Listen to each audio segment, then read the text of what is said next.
जबरदस्तीचे लग्न भाग 6. मायाने बाबांनी दिलेली चावी हातात घट्ट पकडली. रोहन म्हणाला, ही चावी तुझ्या बाबांच्या जुन्या घरातल्या एका खोलीची आहे.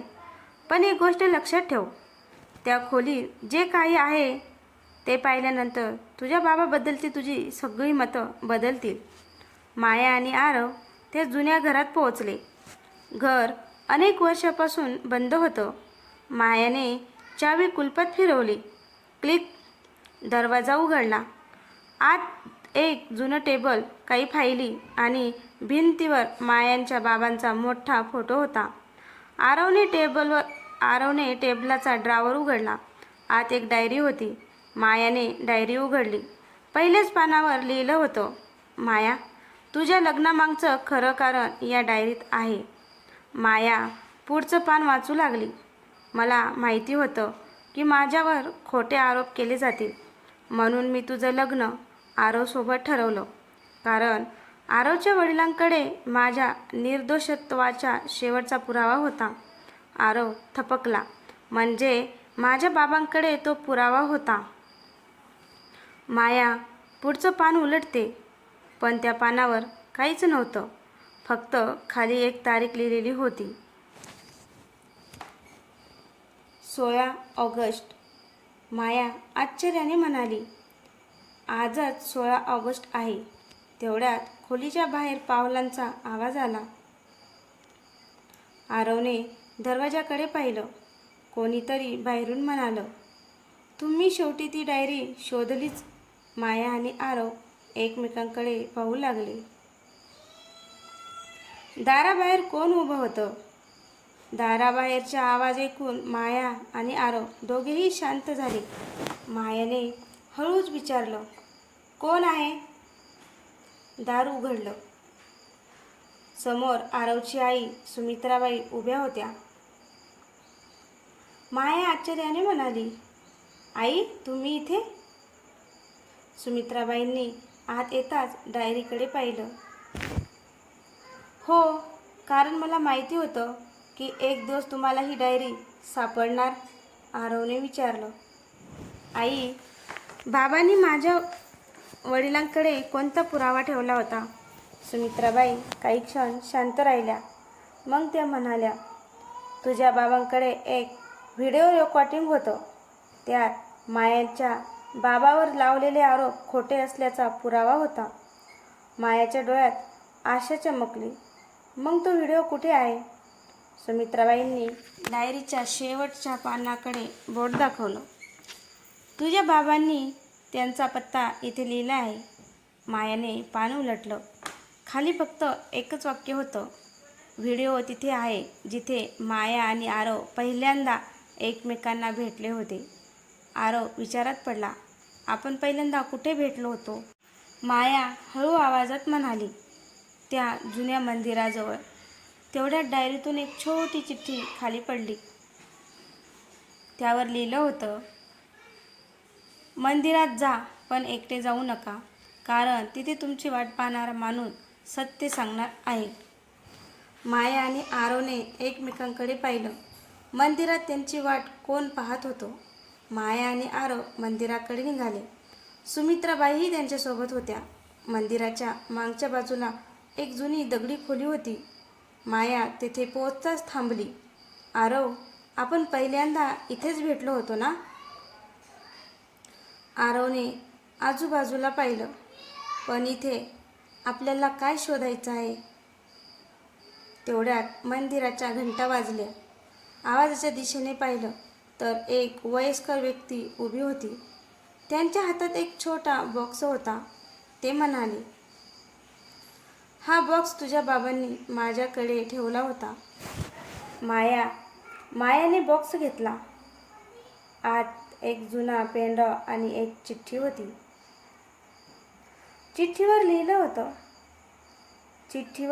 होतं, हा व्हिडिओ पाहिल्यानंतर तुला माझ्यावर राग येणार नाही अशी मला आशा आहे. मायाच्या डोळ्यात अश्रू आले. आरवने पेनड्रॉव हातात घेतला.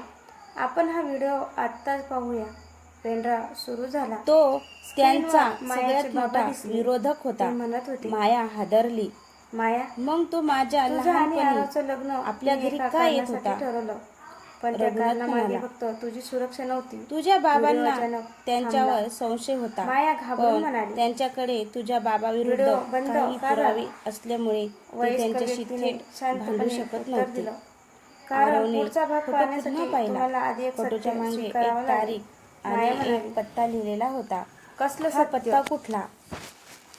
ते रघुनाथने व्यक्ती पत्ता तिच्याकडे पाहिला पाहून म्हणाले, आणि अचानक तुझ्या गंभीर बाबांनी झाला. आरवच्या बाबावर कधीच पूर्ण विश्वास ठेवला हा तर नव्हता. त्या जुन्या माया कार्यालयाचा आणि आरव पत्ता आहे, एकमेकांकडे जिथे पाहू तुझ्या लागले. बाबांनी मग या लग्नामागचं खरं कारण काय होतं? माया त्या वयस्कर व्यक्तीकडे पाहत होती. माझ्या बाबांचा आरवच्या बाबांवर विश्वास नव्हता, मग त्यांनी माझं लग्न आरवसोबत का ठरवलं? त्या व्यक्तीने शांतपणे उत्तर दिलं, कारण तुझ्या बाबांना आरवच्या बाबावर नाही, आरववर विश्वास होता. आरव आश्चर्याने म्हणाला, पण बाबांनी माझ्याशी याबद्दल कधीच काही बोललं नाही.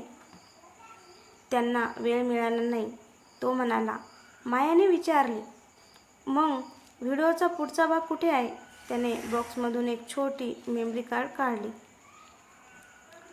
तुझ्या बाबांनी सांगितलं होतं की हे फक्त माया आणि आरवने एकत्र पाहायचं. आरवने कार्ड सुरू केलं. व्हिडिओमध्ये मायाचे बाबा पुन्हा दिसले.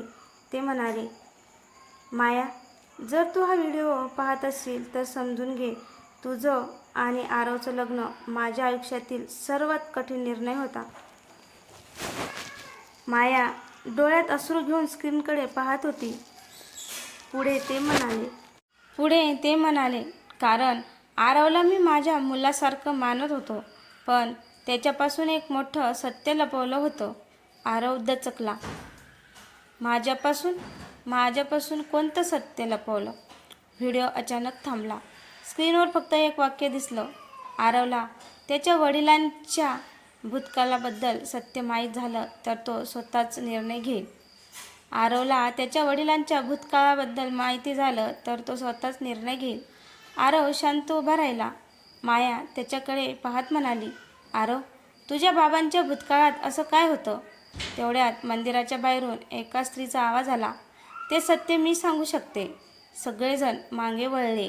दारात उभी असलेली स्त्री पाहून आरवच्या चेहऱ्यावर आश्चर्य उमटलं. मंदिराच्या दारात उभी असलेली स्त्री हळूहळू आत आली. आरव तिच्याकडे पाहतच राहिला. तुम्ही? ती शांतपणे म्हणाली, हो आरव, मी तुझ्या बाबांची जुनी सहकारी आहे आणि त्यांच्या भूतकाळाबद्दल मला सगळं काही माहिती आहे. मायाने विचारलं, मग सांगा ना, आरवच्या बाबांनी असं काय केलं होतं? त्या स्त्रीने एक जुनी फाईल पुढे केली. तुझ्या बाबांनी आणि आरवच्या बाबांनी एकत्र एक मोठं काम सुरू केलं होतं, पण नंतर त्यांच्यात गैरसमज झाला. आरवने फाईल उघडली. त्यात त्याच्या बाबाची एक जुनी चिठ्ठी होती. माझ्यावर विश्वास ठेव, मी तुझ्या कुटुंबाला कधीच धोका दिलेला नाही. आरवच्या डोळ्यात अश्रू आले. मग माझ्या बाबावर संशय का घेतला गेला? ती स्त्री म्हणाली, कारण कोणीतरी मुद्दाम दोन्ही कुटुंबामध्ये गैरसमज निर्माण केले होते. माया म्हणाली, तो कोण होता?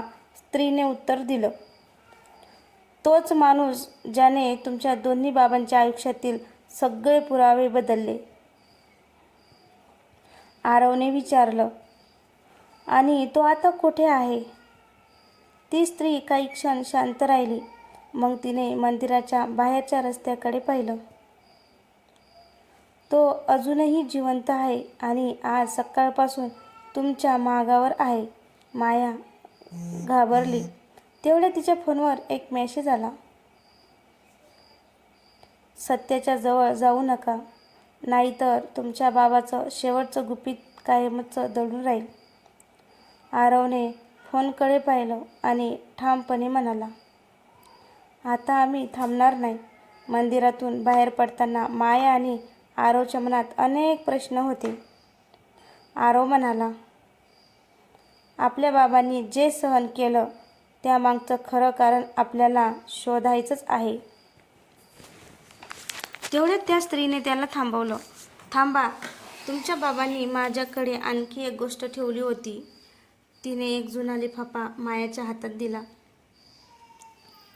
मायाने लिफाफा उघडला. आत एक फोटो आणि एक कागद होता. फोटोमध्ये मायाचे बाबा आणि आरवचे बाबा एका जुन्या कार्यालयासमोर उभे होते. पण फोटोच्या मागे लिहिलं होतं, या फोटोमधील तिसरा व्यक्ती शोधली तर सगळं सत्य समोर येईल. आरवने फोटो पुन्हा पाहिला.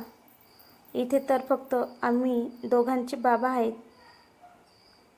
ती स्त्री म्हणाली, फोटो नीट बघ.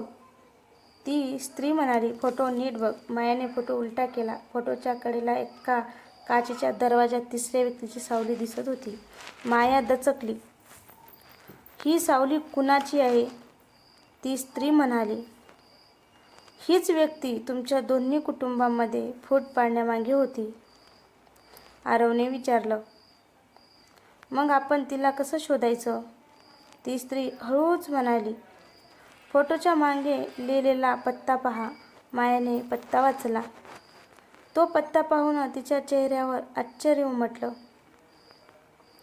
हा तर आपल्या लग्नाच्या दिवशी आपण जिथे गेलो होतो त्याच ठिकाणचा पत्ता आहे. आरव म्हणाला, म्हणजे आपल्या लग्नाच्या दिवसापासूनच हे सगळं ठरवलं गेलं होतं. माया शांत झाली. आता तिच्या मनात एकच प्रश्न होता, माझं जबरदस्तीचं लग्न खरंच फक्त लग्न होतं की एका मोठ्या कटाचा भाग? मायाने फोटो पुन्हा हातात घेतला. आपल्या लग्नाच्या दिवशीच हे सगळं ठरवलं गेलं होतं, म्हणजे कोणीतरी आपल्यावर लक्ष ठेवून होतं. आरव म्हणाला, आपण त्या दिवशी ज्या ठिकाणी गेलो होतो तिथेच पुन्हा जाऊया. दोघे त्या जुन्या ठिकाणी पोहोचले. मायाने आजूबाजूला पाहिलं. इथे तर काहीच नाही. आरवने भिंतीवरची एक जुनी पाटी पाहिली. तिच्या मागे एक छोटा कप्पा होता. कप्प्यातून एक जुना कॅमेरा आणि काही कागद सापडले. मायाने कागद उघडला. त्यावर लिहिलं होतं, मायाचं आणि आरवचं लग्न झालं तर पुढचा टप्पा सुरू करा. आरव चकित झाला. म्हणजे लग्न होण्याआधीच कोणीतरी पुढची योजना तयार केली होती. तेवढ्यात कॅमेऱ्यातील जुनी मेमरी पाहताना एक व्हिडिओ सापडला. व्हिडिओमध्ये लग्नाच्या दिवसाचे काही प्रसंग होते. पण शेवटी एक अनोळखी व्यक्ती कॅमेऱ्यासमोर आली. तिने थेट कॅमेऱ्याकडे पाहून म्हटलं, माया आणि आरवचं लग्न झालं की त्यांना सत्यापासून दूर ठेवणं सोपं होईल. माया हादरली. हा आवाज? आरवने व्हिडिओ थांबवला. आरवचं लग्न आणि मायाचं लग्न झालं की त्यांना सत्यापासून दूर ठेवणं सोपं होईल. माया हादरली. हा आवाज? आरवने व्हिडिओ थांबवला. तुला हा आवाज ओळखीचा वाटतोय? माया हळू आवाजात म्हणाली, हो, हा आवाज मी रोज ऐकते. आरवने तिच्याकडे पाहिलं. कोणाचा? मायाने उत्तर देण्याआधीच व्हिडिओमध्ये पुढचं वाक्य ऐकू आलं. मायाला सत्य कधीच कळता कामा नये. आता माया त्या आवाजाच्या मालकाला ओळखणार होती. मायाने व्हिडिओ पुन्हा सुरू केला. आवाज ऐकताच तिच्या चेहऱ्यावर चिंता दिसू लागली. हा आवाज मला खरंच ओळखीचा वाटतोय? आरवने विचारलं. कोणाचा? माया काही क्षण शांत राहिली. मग ती म्हणाली, माझ्या बाबांच्या जुन्या वकिलांचा. आरव चकित झाला. देशमुख? मायाने मान हलवली. हो, पण तो आपल्या विरोधात का असेल? हो, पण तो आपल्या विरोधात का असेल? तेवढ्यात कॅमेऱ्यात आणखी एक दृश्य दिसलं.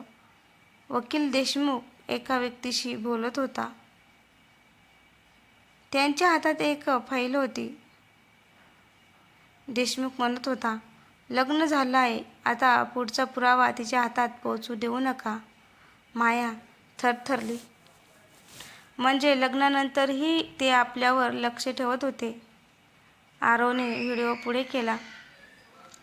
यावेळी देशमुखाच्या हातातील फाईलवर एक नाव स्पष्ट दिसत होतं, मायाचे बाबा, अंतिम पुरावा. आरव म्हणाला, ही फाईल आपल्याला शोधावीच लागेल. तेवढ्यात मागून आवाज आला, ती फाईल मी आधी शोधली आहे. दोघेही मागे वळले. दारात राधिका उभी होती. मायाने विचारलं, राधिका, तुझ्याकडे ती फाईल आहे? राधिकाने फाईल पुढे केली. हो, पण ती उघडण्याआधी तुम्हाला एक गोष्ट सांगायची आहे. काय? राधिकाने गंभीरपणे म्हटलं. या फाईलमध्ये फक्त तुमच्या बाबांचं सत्य नाही, तुमच्या लग्नामागचं खरं कारणही आहे. माया आणि आरवने एकमेकांकडे पाहिलं. फाईल उघडल्यावर कोणतं सत्य समोर येणार होतं? राधिकाने फाईल मायाच्या हातात दिली. मायाने थरथरत्या हाताने फाईल उघडली. पहिल्याच पानावर तिच्या बाबांची सही होती. त्याखाली लिहिलं होतं, माझ्या मुलीचं आरवसोबत लग्न माझी शेवटची इच्छा नाही, तर तिच्या सुरक्षेसाठी आखलेली योजना आहे. माया स्तब्ध झाली. म्हणजे बाबांनी माझं लग्न मुद्दाम आरवसोबत ठरवलं होतं? राधिकाने मान हलवली. हो, कारण त्यांना माहिती होतं की आरवच तुझं रक्षण करू शकतो. आरवने पुढचं पान उघडलं. त्यावर एक नाव लिहिलं होतं, पण नावाच्या खाली लाल अक्षरात एक वाक्य होतं, या व्यक्तीवर अजिबात विश्वास ठेवू नका.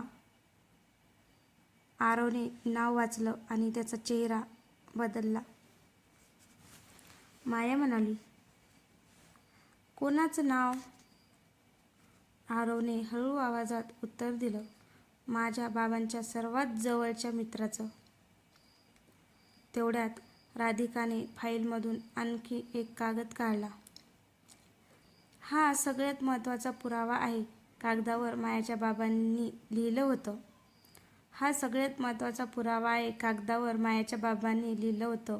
जर हा कागद माया आणि आरवच्या हातात आला तर समजा खरा सूत्रधार आपल्या अगदी जवळ आहे. माया आजूबाजूला पाहू लागली. अचानक तिच्या फोनवर एक मेसेज आला. फाईल बंद करा, पुढचं सत्य जाणून घेण्यासाठी फाईल बंद करा. पुढचं सत्य जाणून घ्यायचं असेल तर उद्या सकाळी एकटी या. आरवने मेसेज पाहिला. तू एकटी कुठेही जाणार नाहीस. माया ठामपणे म्हणाली, मी जाणार नाही, आपण दोघं जाऊ.